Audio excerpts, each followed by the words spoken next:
Ky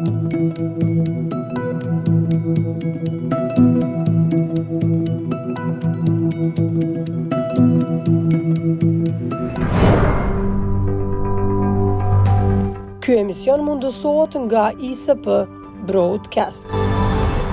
Përshëndetje, shikues të nderuar, mirë se erdhët në televizionin Arbëria.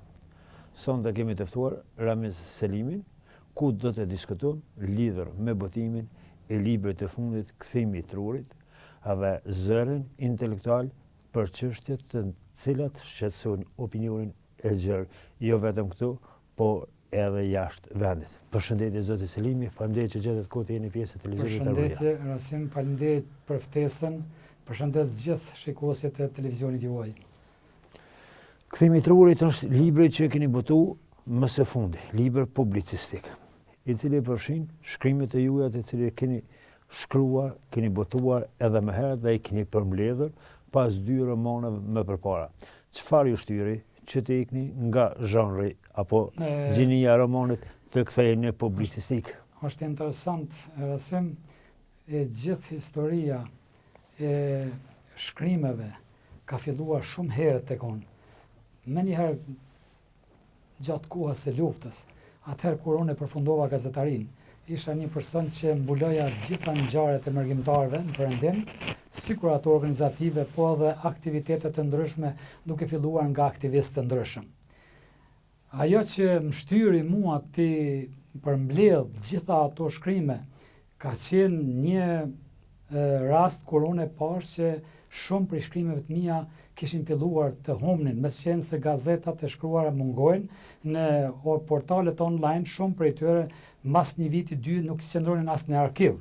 Dhe kjo ishte ajo farë që mu më shtyri, thash mirë, në gjitha ato shkrime që i kom shkruar në vitet 2007, 2008, 2009, me pastaj ti përmbledh një libër. Mirë po, e gjithë historia pse unë e kom filluar të shkruaj edhe komente, edhe opinionet ndryshme, ka qenë e lidhur në ngushtë me një vizitë të delegacionit qeveritar nga Kosova në kohën kur ne nuk kishim ambasadë. Atëherë, ishte interesant fakti sepse ne si shoqat të organizojmë një pritje aq madhështore, çfarë bëmë ne, ishte ishte një sfidë e madhe sepse kërkohej punë, kërkohej angazhim, një përkushtim i jashtëzakonshëm. Ne arritëm me shoqatën tonë që delegacionin ta presim me ceremoni zyrtare nga kryetari i Landit të Austrisë së Epërme. Pastaj organizuam takimet niveleve të larta me kryetaren e parlamentit të Austrisë zonja Barbara Prama, me ministrin e punëve të jashtme. Organizuam edhe takimet shumëta me kompanitë ndryshme, në atij delegacioni që ishin i përben për 20 personave gjatë asaj jave, me qëllimin e vetëm që të nxisim një bashkëpunim ekonomik mes Austrisë dhe Kosovës. Atëherë kur delegacioni shfaqi dëshirat, shfaqi preferencat se cilët nga projektet mund me qenë interesant për Kosovën, ne ju qasëm punës me miqt austriak dhe i përpunuam ato projekte, i zhvilluam. Erdhëm në Kosovë, mirë po në Kosovë qeveria ndryshoi. Dhe me ndryshimin e qeverisë, pika të kthyen në pikën 0. Domthonë gjithçka u kthyn në pikën 0, kështu që mu më shtyni kjo, thash pse tani nuk po funksionojnë gjanat. Për çfarë arsye gjitha këto projekte po mbesin pas batu? Dikush të ke për mungesë ligjeve, dikush tjetër për ato, mirë po ishte problemi kryesor që ako mujt me pa zoti Rasim për shkak të natave që i kemi ne personalisht me njëri tjetrin, pse ky jo unë. Dhe këtu unë u merra me opinionet ndryshme, me shpresën që dikush do të fillon të lexonte.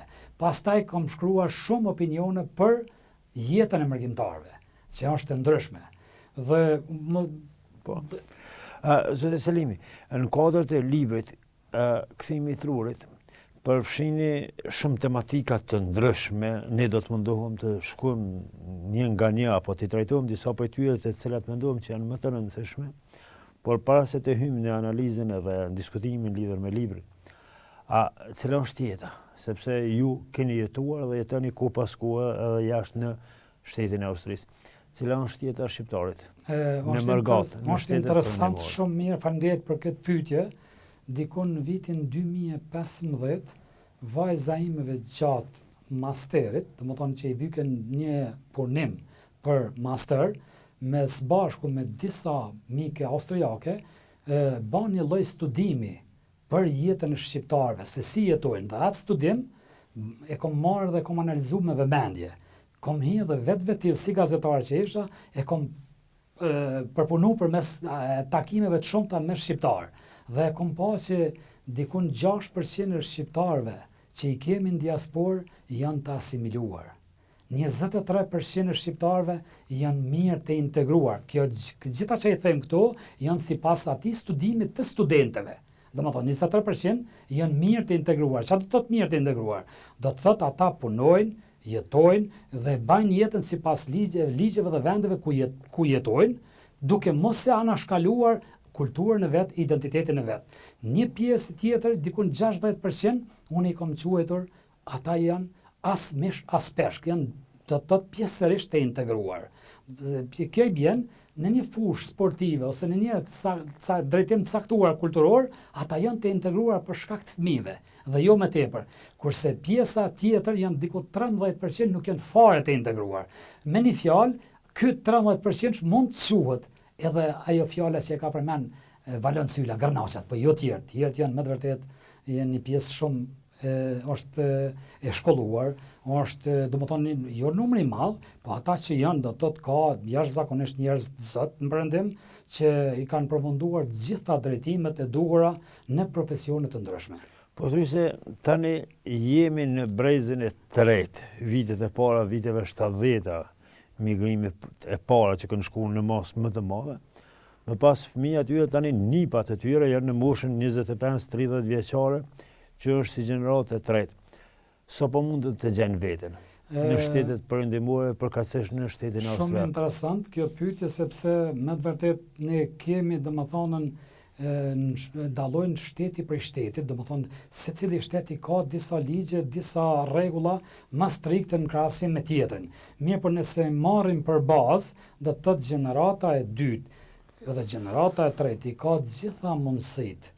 Mirë, po fajtore për shembull për këtë pjesën që e thash, që pse nuk janë shkolluar më shumë se sa që janë edhe vetë familjet, duke mos i dhënë rëndësi shkollimit në gjuhën shqipe. Për shembull, të gjitha ato familje që janë jashtë dhe nëse i dërgojnë fëmijët e tyre në mësimin plotësues, është rritet gjasat që ai fëmijë të përfundojë studimet janë shumë më të mëdha sikur ai që nuk e ka kryer domethënë një shkollim fillor në gjuhën anëtare. Sa i përket gjeneratës 3-4, do të thotë 3, për marrim 3, janë me të vërtet njerëz që shumë pak ne i njohim. Ne i njohim sepse kemi kontakte sporadike ose të fare të pakta. Do të thotë si ne i njohim disa persona të suksesshëm në Perëndim nga sporti, themi, nga aktivitete tjera, kurse nuk i njohim ata që kanë përfunduar avokaturën, ata që janë gjykatës, ata që janë do të thotë kryetar, udhëheqës, kemi jashtëzakonisht shumë. Unë e di që kemi pas mundësi të shkollohemi më shumë, mirë, po kemi një numër të mirë, dikon rreth 3-4% Perëndim që kanë arrit nivele shumë të larta. Nëse guxoj të them, sa është e vështirë apo sa është e mundshme që një individ të krijon dy identitete, identitetin e integrimit brenda shoqërisë ku jeton në shtetin, këtë rast në shtetin e Austrisë, dhe rrugën e identitetit nga vinë familja time. Shumë interesant rasim kjo pyetje, sepse këtu domethënë ka gjithmonë keq interpretime, keq kuptime, gjëra të ndryshme, sepse vetë fjala integrim dhe asimilim janë sikur të hecësh në tehun e briskut. Do të thotë njëra palë e kupton si lloj asimilimi, kurse tjetra e kupton si ruajtja e identitetit. Mirë, po në realitet është treguar që ata që janë të integruar mirë, ata e kanë gjasat shumë më të mëdha me ruajtjen e identitetin e tyre, se sa ata që nuk janë të integruar, ose ata që janë pjesërisht të integruar. Sepse në momentet kritike kur fëmijët e tyre do të dalin prej kontrollit familjes, ata veprojnë tërësisht kundërt, domethënë ligjeve që i ka dëgjuar më herët dhe gjasat për të asimiluar janë shumë më të mëdha se sa këta që janë integruar. Një përplasje, nëse mund të themi përplasje, mes prindve dhe fëmijëve, duket që është që dëshira e madhe ta duan atë dhënë dhe të ruajnë kujtesën e tyre, të prindve të tyre, fëmijë, ndërsa integrimi i tyre bën që të krijon një jetë të re në shtetin ku jetojnë. Cila është kjo jetë që bëhet mes familjeve shqiptare atje? Ore, shoh se ne në përgjithësi nuk kisha pas dëshirë me përmend, po dua ta përmendi. Organizimi jon Perëndim qalon. Nuk jemi në nivelin e duhur me komunitetet tjera që punojnë dhe jetojnë Perëndim. Nuk dua ti favorizoj disa prej tyre, mirë, po unë marr shembull për shembull komunitetin kroat, i cili është jashtëzakonisht i organizuar në Perëndim. Ne kemi do të thotë mundësitë, gjitha mundësitë që të organizohemi më mirë, sepse kjo i ndihmon vetveti të rinj që të kenë lidhje direkte me vendlindjen. Të rinjt për shembull që i kemi në Perëndim, ju mungon kjo qasje. Ne gjenerata e parë kishim organizimet tona gjatë viteve 90, pastaj edhe pas lufte, kurse gjeneratat e reja kanë shumë më pak qasje, janë më tepër të kyçur në organizimet vendore ku jetojnë. Do të thotë jo vetëm në jetën sportive, shoqata, teatre, etj. Po janë gjitha normat e jetës, do të thotë i kanë të bazuara me komunitetin vendas aty. Dhe kjo është një rrezik i lartë, besoj unë, që herdo kur do të thotë ata mund të edhe të shkputen me neve. Kjo nuk ish dash të ndodhë, për këtu duhet të investojmë ne më tepër, duhet të marrim model Kroacin, duhet të marrim model shtete tjera që kanë pas sukses, të komunikojmë rregullisht me këta njerëz. Ishte një herë, më duket në vitin 2012, një ide jashtëzakonisht e mirë nga qeveria atëhershme në krye me zotin Ibrahim Makolli. Ajo kishte shfaqur ide që të themeloj praktikisht qendrat kulturore në Perëndim, dhe ato duhet të themelohen për neve, sepse ato do të na ndihmojnë. Herdo kur këta njerëz të fuqishëm që i kemi në Perëndim mund të kthehen, mund të kontribuojnë këto. Të njerëzit e suksesshëm që padyshim që ka në çdo vend edhe në shtetet perëndimore njerëz të suksesshëm, si në biznes, si në kulturë, si në vende. So mund të prezantojnë para audiencës së tyre identitetin e tyre kombëtar, kulturor dhe artistik, so paraqiten në vlerat nga vinë apo nga kanë përjardhën. Sa i përket domethënë vlerave të origjinës, përjardhën e tyre, shumë më tepër e reklamojnë gjeneratat e para. Domethënë gjenerata e dytë e tretë, ata janë më të vërtet mes zjarrit, sepse vetveti shteti ku jeton lufton për ata njerëz. Do të thotë pa marrë parasysh a është në sport, a është dikon tjetër, a është në politik, apo është në përshon biznes, vetveti shteti është ai që i qëndron pas në mënyrë që ta përfitoj personin për ta identifikuar me shtetin ku jeton dhe jo me origjinën. Dhe këto gjëra do të thotë është e pamundur familja ti orientojnë në drejtim tjetër. Këto mund të orientohen vetëm përmes lidhjeve me shtetin am. Lidhjet duhet me qenë më të forta. Këto mungojnë edhe pse i kemi ambasadat. Akoma nuk ka organizimat niveleve çfarë duhet. Dallojnë qytetet për qytetet. Dikun ka, po në shumicën e qyteteve nuk ka sa duhet. Dhe kjo mungon. Por megjithatë, a janë të gatshëm këto gjenerata, ky komunitet shqiptar që të afrohen ofër institucioneve në aktivitetet e tyre? Shumë mirë, me pyetje me vend, dhe unë besoj normalisht e kanë një problem tjetër, gjeneratat e dyta dhe treta, cili është problemi mentalitetit me vendin ku është rritur dhe problemi mentalitetit me familjen ku është ngritur. Domethënë janë dy gjëra tërësisht të kundërta. Nëse mentaliteti për shembull perëndimor ndryshon prej tonit, normalisht ata do ta lakmojnë mentalitetin e atyre. Kjo është ajo gjëna që gjithmonë ata do të fitojnë. Mirë, po ne nëse arrim për shembull me marr këta njerëz, me majt afër vetë gjasat i kanë shumë të mëdha sepse vetveti emri shqiptar, origjina, prindi, kanë ndikim, pa diskutim që kanë ndikim. Unë them kështu, nëse ne arrim me i bë gjanat elementare të funksionimit të shtetit, ata njerëz mund të kontribuojnë to. Mirë, po gjanat elementare duhet të funksionojnë to. Akoma nuk i kemi. Ne nuk e kemi një sigurim shëndetësor për mujtë mi thonë një personi e këtu. Këto gjëra duhet me qenë në nivel. Atëherë kemi gjasa teorike, jo po gjasa shumë reale me i kthy një pjesë. Nëse e marr bile dikur në një studia për mena, e marr gjithmonë shembull Irlandën.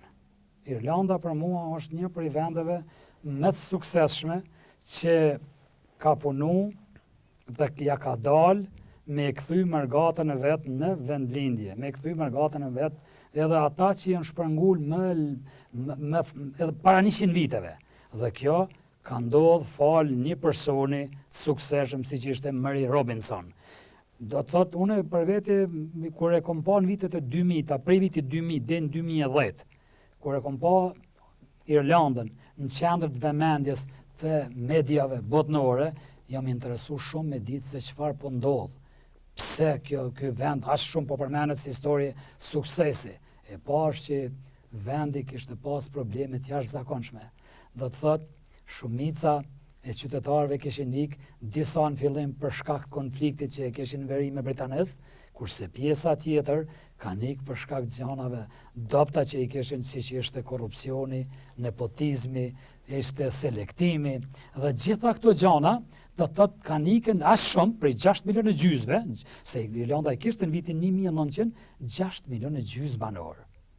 Zoti Selimi, ai duhet Kosovës spore të bën hapa në ndalimin e emigrimit të qytetarëve të saj, apo i duhet kthimi i qytetarëve? Ta lënë janë në gjyq, mos ta përfundoj që do të thotë se kjo është mirë me përfundu deri në fund, dhe viteve 80-ta, do të thotë kur vendi më të vërtet kishte mbet në pleshje plaka Irlanda. Dhe në vitin 1988 ishin shpërngul 100.000 irlandezë tjerë. Qeverinë e kishte kap paniku. Dhe ata dinin se aty nuk munden më me mbjetu. Do të thonë që paniku i zhdukjes, i zhberës shtetit.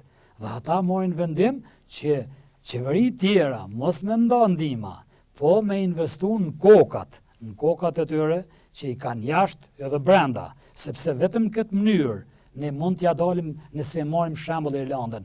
Ajo e kthej Microsoft, e kthej Google dhe e kthej një numër shumë të madh. Brenda dhe më 20 viteve arriti me kthy rreth 3 milion irlandezë në vend vet. Dhe kjo nuk o pak, prap arriti prej 6 milionë gjysmëve që kishin 2 milionë 700.000, arriti me bë 5 milionë 400.000. Dhe ne mund ja kishim dal nëse i bashkojmë gjitha forcat. Dhe jo në tjetër formë. Po kthejmë edhe njerë të pyetja. A në duhet neve spore të bëjmë politika zhvillimore në ndalimin e shpërnguljes së qytetarëve nga vendi ynë, apo politika kthimit e atyre që kanë shku, edhe prapë se prapë nuk ka të ndalur kjo? Unë mendoj, do të thotë se e bilem shpesh herë dhe me miq e me shok, kur bisedoj, e potencoj se ky problem, do më thonin emigrimit, do të vazhdoj për aq kohë sa ne nuk e kemi kuptuar se gjithçka varet nga politika. Do të thotë, nëse unë isha marrë me politikë, Rasim, unë e kisha shti kryt në zallë, sepse kem kisha ardhur marrë me mpa dikush se çfarë po veproj. 26 vite mos me qenë në gjendje me rregullu një sigurim shëndetësor. 26 vite mos me qenë në gjendje me funksionu sistemi pensional. 26 vite kemi fshatra që akoma nuk e kanë një sistem ujësjellsi, që akoma janë do të thotë pa ujë. Dhe këto janë gjëra elementare. Akoma ne dimnit nuk kemi rrymë në fshat. Dhe këto e tash ti kërkojmë dikujt kthehet këtu. Këto është utopi. Do të thotë ne duhet punojmë këtë drejtim. Kush e bën këtë? E bën këtë ajo qeveri që për momentin nuk e kemi, domethënë Kosova nuk e ka një kryeministër, çfarë ishte Murray Robinson.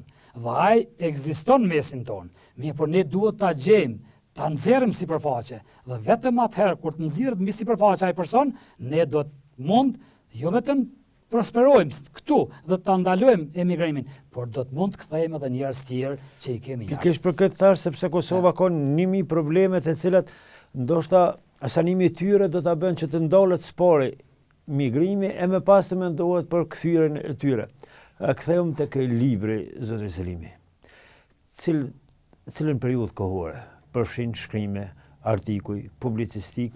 Shembull konkret sa i përket kthimit trurit, që kam dalë tashti me promovim dhe botim pra një muaj, këtu që e kemi, në ta kam përfshi dikon rrethit 250 faqe ose 60 faqe me opinione. Opinione janë politike, opinione ekonomike, opinione mbi jetën e mërgjimtarëve. Dhe janë disa intervista të rëndësishme që janë publikuar në gazetat vendore, si Express Nacional Albania, Kosova sot, Bota sot e tjerë, Bota Press e tjerë, mos i përmeni gjitha, janë intervista me zonën Lunacek. intervista me deputetin Paul Rybik, intervista me ministrin e diasporës asaj kohë, zotin Ibrahim Akolli, intervista me mërgjimtarë të sukseshëm, intervista me zonja që kanë punuar në perëndim dhe kanë shfaqur nga gjenerata e dytë që kanë pas sukses. Kemi pastaj disa persona brenda librit që janë shfaq si aktivist sukseshëm ku e kanë ndihmuar vendin me ndihma të lloj-llojshme pas luftës. Në fund librit e kam edhe një përkthem që ja kom dalë ta gjej krejt rastësisht nga një historian që e kishte pas nga leksikoni e viteve 1800 ku flet për trojet tona shqiptare, për berin e tyre, strukturën dhe organizimin që fare kishin si jetën sociale atë edhe fetare, dhe kjo më ka në përshtypje të madhe. Ky tekst është përkthyer në vitin 2012 dhe është publikuar pothuajse në të gjitha gazetat shqiptare. Për cilës periudhë kohore deri në cilën periudhë kohore përfshin shkrimet publicistike, gazetarese, opinionet po, i përfshi do të thotë prej vitit 2007 që kom marrë që tregova në ato deri në vitin 2015 kryesisht. A ka pasur raste kur ndonjë shkrim, opinion apo ndonjë titull që ju është dashur të ndryshoni për arsye kontekstit kohor? Me ndryshu, nuk e kom ndryshu, megjithse duhet jemi sinqert, Rasim kom pas kërcënime. Sidomos për shembull ka qenë një diku në vitin 2013 ose 12, nuk e di tash saktësisht cili është, po ka qenë domethënë një titull bombastik, haraqi, domethënë emigrimi ka produkti haraqit, korrupsionit e gjanave ndryshme, duke i përmend faktet kryesore pse qeverisë po i ndodhin këto gjana. Dhe njerëzit kanë thirrë, kanë kërkuar me ndryshu emrat, kanë ndodhur këto gjana. Po s'jam mërzit sepse kam jetuar në atë kohë përdim dhe nuk e kam pas atë problem. Unë besoj, i dashur Rasim, besoj fort si gazetaria të ne në Kosovë është më avancuar se sa politika. Kjo është mendimi im personal. Gazetarët e Kosovës, kom thonë dikon tjetër, prapë e ri përsëris i 100 herë në kohë është nevoja, janë më të mirë se të gjithë gazetarët e rajonit. Janë më të mirë se gazetarët edhe në Shqipëni, edhe në Serbi. Si shihen këto shkrime, tani të botuara nga një perspektivë pas 10 vitesh. Edhe kur lexohen sa zgjon kurreshtje edhe sa duken ndonjëherë që e dolnit kohës, afatet. Konkret, e kam bash këto ditë më ka rami shfletu disa prej tyre dhe akoma janë aktuale, janë shumë aktuale.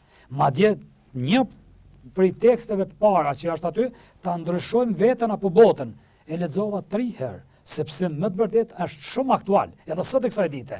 Domethënë gjitha temat që janë brenda. Rrallë ndonjë artikull mundet me qenë për shembull që ka qenë për zgjedhjet e kaluara, ku ta diun vitin 2012 ose 13 janë një dy që unë kam pas mendim se si duhet me u qas për shembull politika gjatë zgjedhjeve, ndoshta tash nuk e kisha vendos njëjtën si mënyrë, mirë po tjerat janë shumë aktuale. Nuk keni hezituar të trajtoni edhe çështje komplekse të shoqërisë.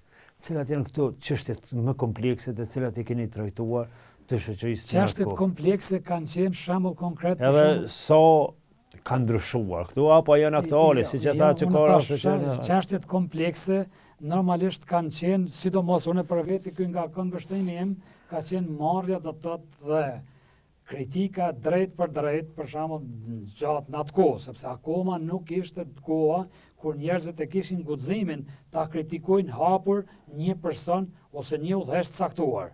Dhe këtë e kom marrën, e kom bërë këtë punë. Dhe sot për shembull nuk është më ai problem. Ky ka problem ka kalu dhe njerëz për shembull në çast në mënyra të ndryshme mund kritikojnë pa ndonjë problem. Domthonë kanë qenë çështje komplekse për mua, përpos për shembull ka tema që kom tentu normalisht që gjithë për shembull investimin, lidhjen ne si popull ta kemi me Evropë dhe jo me Orient. Është një çështje shumë komplekse ku njerëz nuk kanë mujt me e kuptu. Domethënë tjetra ka qenë unë kom kërku që besimi me dalë në plan dytë dhe jo në sipërfaqe. Secili besimin me pas të vetja dhe nëse me qenë ai problemi domethënë që kish pas me mundu shoqërinë. Unë besoj kështu është, domethënë tani pyetja tjetër që mund besoj ka qenë komplekse, ka qenë edhe mënyra do të thotë e disa problemeve me korrupsion që janë konë shumë të hapura në atë kohës ku vetë shoqata i kishte përjetuar dhe këto kanë qenë ato sfidat që unë i kam pas në atë kohë. Mirë po jam i lumtur që i kam përmbledh bashkërisht, i kam vendos libër dhe sot libri ekziston. Kështu që edhe nëse do të dilja edhe njëherë të shkruaj, ato tema nuk do të ndryshoja në asnjë mënyrë. Po ashtu një drejtesë apo që drejtohet në librin e juaj është edhe raporti Mërgat Adhej, e bisedum në fillim të emisionit. Edhe diçka shkurt, diçka shkurt, edhe një fjalë, domethënë se shumë rëndësi. Kur doli raporti i Dick Martit, ne shqiptarët e Austrisë, gjitha organizatat akoma ishin bashkuar, u mbledhëm bashkë dhe vendosëm me bën një ankesë ndërkombëtare në gjitha instancat ndërkombëtare, duke filluar në Parlamentin Evropian, në Këshillin e Gjenevës, në Kombët e Bashkuara, gjitha ato i kumbo dhe i kemi në libër.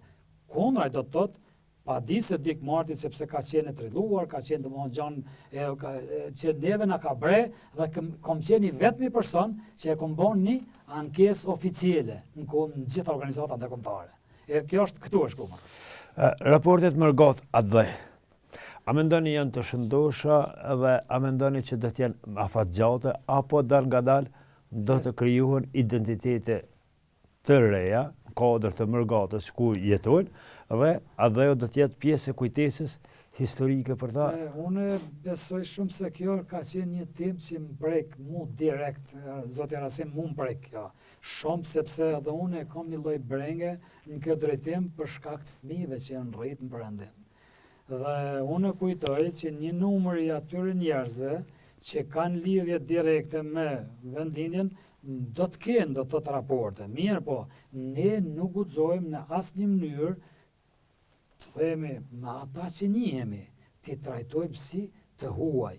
Dhe kjo është një problem që ekziston për momentin. Ne i shohim për shembull në përfshatra të ndryshme, mund të jetë xhelozia, mund të jeni natët personale, mund të jenë gjëra ndryshme, mirë po ndodh që vjen një mërgjimtar për Norvegjie dhe i gjithë lagja atina nuk komunikon me ta.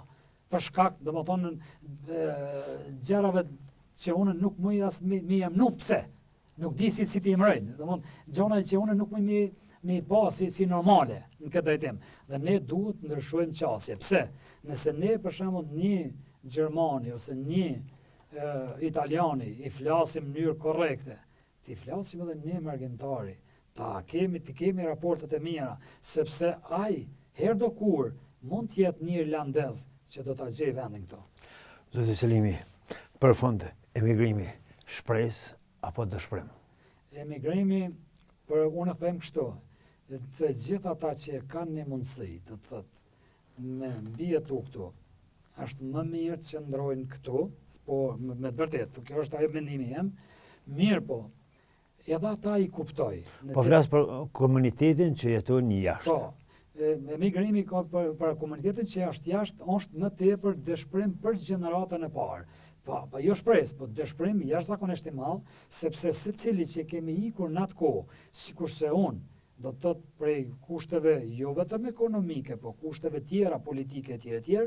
Gjithmonë kanë ikur me mendimin se një ditë do të kthehen vendindje. Vitet kalojnë dhe ata nuk kthehen. Familja rritet dhe me kohën ata adaptohen shoqëritë ku jetojnë dhe bëhen herë do kur, do të bëhen sikur vendasit.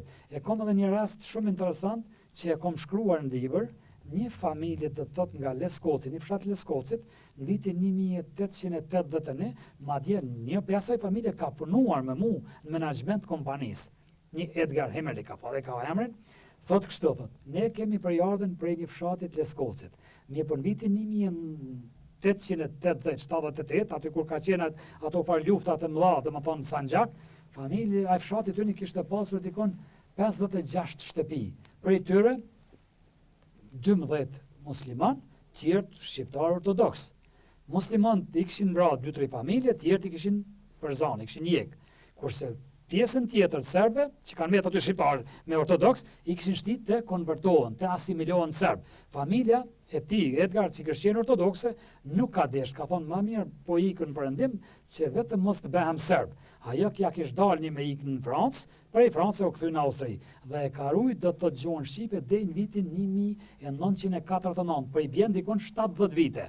Pas 70 viteve kanë filluar martesat e dy fishta me Austriak dhe sot e kësaj dite ata nuk identifikohen me shqiptar. Dhe e njëjta gjë na pret edhe neve.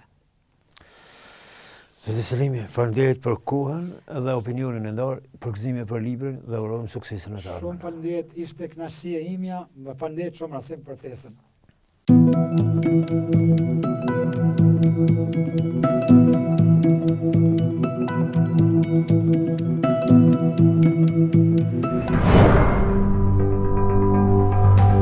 Ky emision mundësohet nga ISP Broadcast.